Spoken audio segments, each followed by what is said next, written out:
जाते हैं हम। जी हाँ, भारतीय वजीर आजम का दौरा मुत्तहदा अरब इमारात और काफी अहमियत का हामिल समझा जा रहा है। 3 दहाइयों में पहला भारतीय वजीर आजम का दौरा है। इस हवाले से बात कर लेते हैं। बॉबी नकवी साहब हमारे साथ मौजूद हैं, एडिटर गल्फ न्यूज यूएई। बेहद शुक्रिया बॉबी नकवी साहब। किस तरह देख रहे हैं 34 सालों में जो है भारतीय वजीर आजम ने ये दौरा किया है, क्या माहौल था और कितना वेलकमिंग था वहाँ माहौल? देखिए, 34 साल में इंडिया के कोई प्राइम मिनिस्टर आए हैं। इससे पहले तो काफी इंडिया के प्रेसिडेंट आ चुके हैं और भी दूसरे लोग आ चुके हैं, लेकिन जाहिर बात है कि पहली बार कोई इलेक्टेड प्राइम मिनिस्टर 1981 के बाद से आया है। जी। मैंने उनसे पूछा था सैटरडे को, अगस्त 15 को मेरी जब उनसे मुलाकात हुई थी उनके घर में दिल्ली में, तो मैंने भी उनसे यही सवाल पूछा था। तो उन्होंने कहा था कि भैया, ये भारत का प्रधानमंत्री ही नहीं जा रहा, पहली बार 34 साल में मैं खुद जा रहा हूँ। सही। तो उसके बाद फिर उनका दौरा रहा 2 दिन का, वो करीब दोपहर में पहुंचे थे। उसके बाद फिर उनकी एंगेजमेंट शुरू हुई थी।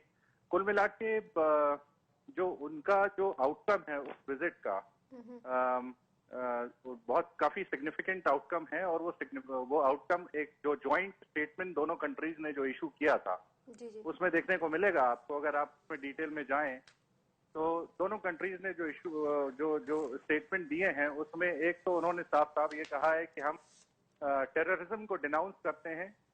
वो थोड़ा सा कस्टमरी एक अनाउंसमेंट लग सकता है कुछ लोगों को पहली रीडिंग में।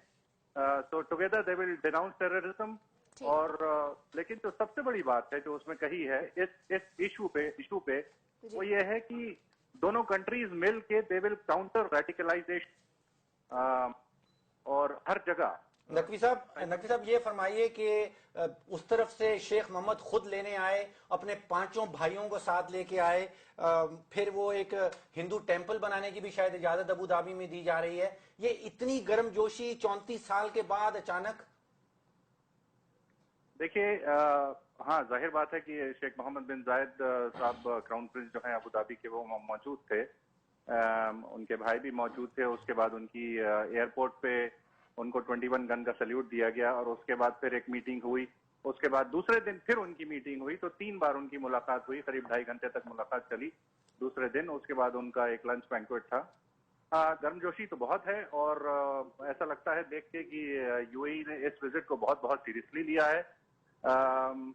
और कई सारे पेंडिंग इश्यूज हैं इंडिया और यूएई के बीच में, खासकर बिजनेस एरियाज में को लेके। और एक तरह का जो पॉलिटिकल जो डिप्लोमेटिक वैक्यूम रहा है वो ज्यादातर इंडिया की तरफ से रहा। अच्छा, बॉबी नकवी साहब ये बताइएगा थोड़ा कि जो इसके बाद हिंदुस्तान के वजीर आजम के लिए एक्सेप्शन क्रिएट की गई कि वो अबू धाबी स्टेडियम में, क्रिकेट स्टेडियम में गए और वहां पे जो वहां पे इंडियंस हैं उनसे उन्होंने तकरीर की, पूरा खिताब किया। क्या ये होता है? बाकी मुल्क के लोगों को भी इजाजत होती है वहां पे जाके इस तरह वो तकरीरें करते हैं, या कोई एक्सेप्शनल बात थी ये भी?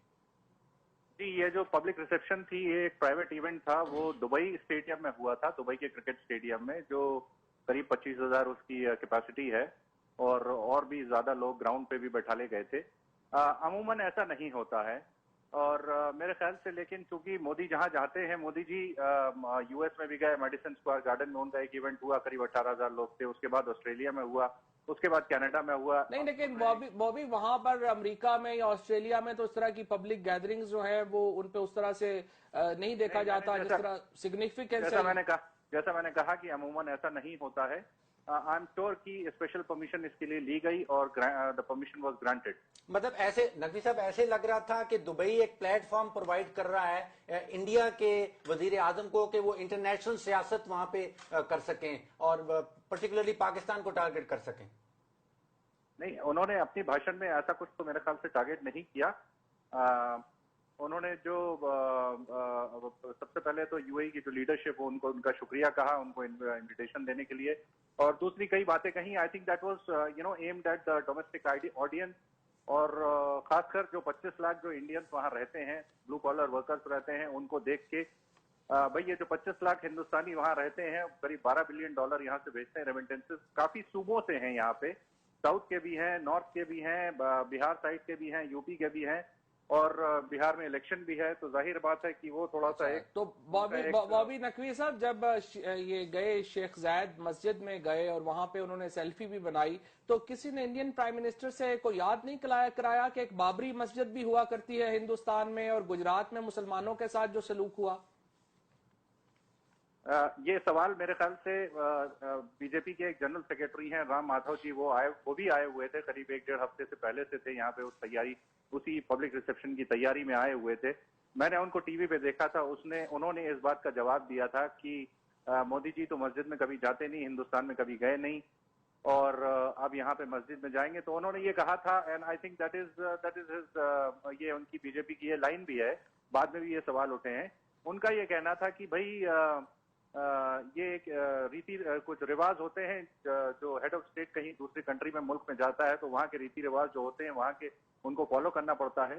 تو یعنی مسلمانوں کے بارے میں کوئی ان کا دل تبدیل نہیں ہو گیا، بس ویسے ہی ذرا گٹسی میں جانا پڑا. پیسہ نظر آ رہا. اچھا نقوی صاحب یہ بتائیے گا کہ آپ کس طرح سے دیکھتے ہیں اسٹریٹجکلی اس ریجن کی پالیٹکس کو، ان کا یہ دورہ، پرائم منسٹر مودی صاحب کا دورہ کیسے افیکٹ کرے گا؟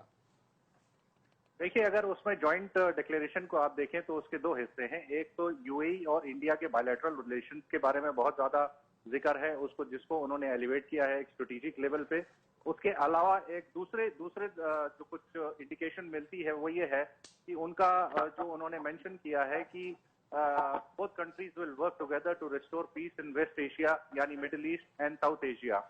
تو ظاہر بات ہے کہ دونوں کنٹریز وہ یہ دیکھتی ہیں کہ جو چینجنگ ڈائنامکس ہیں ریجن کی، اس میں دونوں کنٹریز کچھ رول ادا کر سکتی ہیں کہیں نہ کہیں. ٹھیک صحیح، بے حد شکریہ. بابی نقوی صاحب ہمارے ساتھ موجود تھے اور انہوں نے بھی جو ہے وہ پوائنٹ آؤٹ کیا وہی معاملہ جو ہم پہلے ڈسکس کر رہے تھے. فواد صاحب، تیاری تو نہیں تھی نریندر مودی، کیونکہ اپنے ہاں بھی مساجد میں نہیں جاتے، جو آپ نے سوال کیا تھا وہ کچھ لوگ اس کو اس طرح ڈسکس کر. دیکھیں، بابی نقوی صاحب ہیں اس وقت، چونکہ یو اے ای کے قوانین جو ہیں وہ اس طرح کے ہیں کہ ان سے کوئی بہت کریٹیکل اس طرح کی کوسچنز کرنے کا بھی فائدہ نہیں، وہ جواب بھی نہیں دیں گے. ہمارے زید حامد صاحب پہلے بیچارے آپ تو بول سکتے ہیں، آپ بولیے کھل کے. پاکستان میں یہ بلیسنگ ہے، ہم جس کو بہت کہہ لیں کہ اوور یوٹیلائز بھی کرتے ہیں، لیکن یہ پاکستان میں ہی یہ کہہ لیں کہ اسلامی ملکوں میں ہم بڑے آگے ہیں. کم از کم میڈیا ہمارا بلیسنگ دی تھی ایک ڈکٹیٹر نے. ایک سو کالڈ ڈکٹیٹر نے یہ بلیسنگ دے دی. بٹ اینی ویز، تو ایک تو دیکھیں معاملہ تو شروع ہوتا ہے، عرب جو مڈل ایسٹ پالیٹکس ہے وہ تو ریوالو کر رہی ہے اس وقت ایران کے معاملے کے اوپر، اور پاکستان سے ناراضگی ہے یمن کے معاملے کے اوپر. تھوڑا سا ڈاکٹر صاحب اگر اس میں آپ ہسٹری میں دیکھیں تو ہمارا جو تعلق ہے عرب ورلڈ کے ساتھ وہ بہت پرانا ہے، اور جدید اگر آپ دور دیکھیں ظاہر ہے ہمارا ایک مذہبی تعلق ہے، ایک ان کے ساتھ اکنامک کا تعلق ہے، اور تیسرا اسٹریٹجک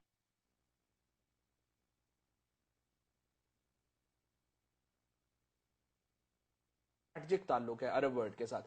مذہبی تعلق تو ظاہر ہے جو جی سی سی ہے، حجاز مقدس وہاں ہے جہاں پہ خانہ کعبہ ہے، پھر رسول اللہ صلی اللہ علیہ وسلم کا روضہ رسول وہاں پہ ہے، تو تمام ہی مسلمانوں کے دل جو ہیں وہ حجاز مقدس کے ساتھ. ٹھیک ہے، اس حوالے سے کہ کیا اثرات مرتب ہوں گے پاک عرب ممالک تعلقات سے اس دورے کے، اس پر ہم بات کریں گے. ہم بات کر رہے ہیں بھارتی وزیر اعظم کے دورہ متحدہ عرب امارات کے حوالے سے. اس موقع پر انہوں نے خطاب بھی کیا تھا، ہم سن لیتے ہیں انہوں نے کیا کہا اس خطاب میں.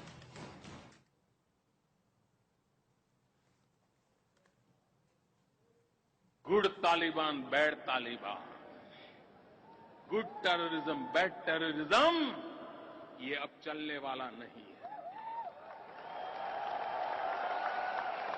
آج امارات اور بھارت کی طرف سے آتنکواد کے خلاف دو ٹونک شبدوں میں بنا لاگ لپیٹ اور کسی کی پرواہ کیے بنا صاف شبدوں میں سنکیت دے دیے گئے. میں اسے بہت اہم مانتا ہوں. اور اتنا ہی نہیں، سمجھنے والے سمجھ جائیں گے، عقل مند کو اشارہ کافی. آتنکواد میں لپت لوگوں کو سزا ہونی چاہیے، یہ اسپشٹ شبدوں میں سنکیت یہاں سے نکلا ہے. समझने वाले समझ जाएंगे, अक्लमंद को इशारा काफी, किसको इशारा कर रहे हैं? देखिए आज वो भी हिंदुस्तान टाइम्स ने की जो आज की हेडलाइन है वो क्लियर कर देती है कि किसको कर देते हैं। उनकी हेडलाइन है India plays the gulf card against Pakistan. Hindustan times ने जो आज की है ये डॉक्टर साहब असल में थोड़ा सारा मैं आप दोनों की इजाजत से जाना चाहूंगा 70 की दहाई में। देखिए जो जदीद तारीख है पाकिस्तान की और अरब मुल्कों की, ये शुरू होती है जुल्फकार अली भुट्टो और शाह फैसल से। जब ओआईसी की बुनियाद पड़ी और जब दोनों ने, भुट्टो ने और शाह फैसल ने फैसला किया कि एक ऑल्टरनेट वर्ल्ड ऑर्डर देने की कोशिश की इस्लामिक दुनिया के नाम के ऊपर और थर्ड वर्ल्ड के नाम के ऊपर, दोनों को अपने खून से उसकी कीमत चुकानी पड़ी। शाह फैसल वहां जो है उन शहीद हुए, भुट्टो साहब को यहाँ पे जो है वो शहीद कर दिया गया, और वो एक पूरी स्टोरी है। अच्छा, उसके बाद क्या हुआ कि 1981 में आपको इधर इमाम खमैनी का इनकलाब आ गया ईरान में, और उसके बाद इमाम खमैनी ने कह दिया कि शिया एक्सपेंशनिज्म की एक उनकी डॉक्ट्राइन थी जिसके ऊपर उन्होंने शुरू कर दिया। उसके बाद इराक और ईरान की जंग शुरू हो गई, जो बिल्कुल एक अनफॉर्चुनेट जंग थी मुसलमानों के दरमियान, जिसने बहुत एक खलीज पैदा की मुसलमानों में। बहरहाल 1981 में फिर क्या हुआ कि अरेबियन पेनिनसुला, ये जो अरेबियन पेनिनसुला है, यहाँ का जो मुल्क है सारे के सारे, यानी सऊदी अरब है, कुवैत है, बहरीन है, कतर, यूएई, ओमान और यमन, ये 3 मिलियन स्क्वायर मील किलोमीटर का इलाका है। इस इलाके का एक जीसीसी जो है ये बना, और सारे का सारा ये जो अरेबियन पेनिनसुला है ये इसमें शामिल हुआ। और पाकिस्तान ने फिर 1983 में, आपको याद है इसी मुआहदे की एक बाज़गश्त अभी भी आई यमन में, 83 में एक एग्रीमेंट किया जीसीसी के साथ, जिसके तहत हमारी एक स्ट्रेटेजिक अलायंस बनी इसके साथ। यमन के मसले के ऊपर आके पाकिस्तान में जब कैबिनेट, जब हमारी पार्लियामेंट ने यह फैसला किया कि यमन में नहीं जाएगा, पाकिस्तान की फौज नहीं जाएगी, जो बिल्कुल सही फैसला था। हम एक पराई जंग में पहले थे और बिल्कुल सही था, लेकिन उसके बाद ये रिएक्शन आना शुरू हो गया अरब मुल्कों का। और आपको याद है कि यूएई के ही मिनिस्टर थे अनवर गरागाश, जिन्होंने एक बहुत सख्त जो है वो पाकिस्तान के बारे में एक ट्वीट की थी, जिसके ऊपर यहां पर बड़ी कंडेमिनेशन हुई। चौधरी निसार साहब ने यहां से उसका रिप्लाई किया। अच्छा, प्रेजेंट डे पे आ जाए चौधरी साहब। देखिए हो रहा ये है कि ताकत का तनासुब जो है इस एरिया में, इस खत्ते में, जिस खत्ते का आपने जिक्र किया, बड़ी तेजी से बदल रहा है। एक जमाने में सऊदी अरेबिया और वो गल्फ कोऑपरेटिंग जीसीसी कंट्री जो थे वो बड़े मजबूत थे, अमेरिका की सरपरस्ती हासिल थी। अब अमेरिका की सरपरस्ती वहां से लगता है हाथ उठता चला जा रहा है। ईरान का एग्रीमेंट हो गया है। अब वो ताकत का तनासुब जो है, जो सऊदी अरेबिया और ईरान के दरमियान में था, वो ईरान का पलड़ा भारी होता चला जा रहा है। अच्छा, अब मेरी जो समझ, दुनिया की जो सियासत है उसको तो तय करते हैं 5 यूएन की सिक्योरिटी काउंसिल के मुल्क, यानी अमेरिका, बरतानिया, फ्रांस, चीन, रशिया, और प्लस अब एक आप जर्मनी भी उसमें डाल लें। 5+1 ये मुल्क है जो दुनिया का तय करते हैं कि दुनिया की पॉलिटिक्स और दुनिया की इकोनॉमी आगे क्या होनी है। अच्छा, मुझे जो इस चीज में समझ नहीं आ रही वो ये है कि मोदी साहब वहां गए, वो तो समझ में आती है कि उनको, वो पूरी दुनिया में इस वक्त फॉरेन डायरेक्ट इन्वेस्टमेंट ढूंढ रहे हैं कि कौन कौन सा मुल्क जो है वो इंडिया के अंदर इन्वेस्टमेंट करेगा, क्योंकि इंडिया के रुपया जो है वो बड़ा खतरनाक हद तक वल्नरेबल, बड़ा गिर रहा है बड़ी तेजी से। तो उनको इन्वेस्टमेंट चाहिए, उनको अबू धाबी में, उनको यूएई में पैसा नजर आता है कि शायद वहां से फॉरेन डायरेक्ट इन्वेस्टमेंट आएगी। दूसरा, उनका ऑब्जेक्टिव हमेशा ये रहा इस खित्ते में कि पाकिस्तान को किसी तरह से तनतनहा किया जाए। यानी दोनों है, एक इकोनॉमिक एस्पेक्ट है उनके दौरे और एक स्ट्रेटजी। अब मुझे ये नहीं समझ में आ रहा कि यूएई को क्या मिलेगा इंडिया से मिलके। देखिए, इनकी जो बायलैटरल ट्रेड है, जो आपस में ये ट्रेड करते हैं, वो कुछ भी ना होने के बराबर है। वो कोई लेकिन अभी तो $75 बिलियन की नहीं, वो ये इन्होंने वादे, मैं यही सोच रहा हूं कि अगर आपके जो ट्रेडिंग ताल्लुकात हैं, जो तजारती ताल्लुकात हैं दोनों मुल्कों के, वो $1.5 अरब सालाना है, तो आप 75 अरब डॉलर उठा के कहां लगा देंगे इंडिया के अंदर। और नहीं लेकिन हमारा तो डॉक्टर साहब बड़ा फेलियर नजर आ रहा है कि देखें ना, एक तरफ इंडियन प्राइम मिनिस्टर जा रहे हैं ईरान के साथ, चिया बहार उन्होंने कर लिया, पोर्ट भी साइन कर ली और इन्वेस्टमेंट्स के मुआहदे भी कर लिए। अब वो जाके अरब मुल्क में जो है वो कर रहे हैं। इससे पहले आपको पता है कि किंग सलमान, उस वक्त क्राउन प्रिंस सलमान जो है वो भी इंडिया गए और वहां पे करके आए।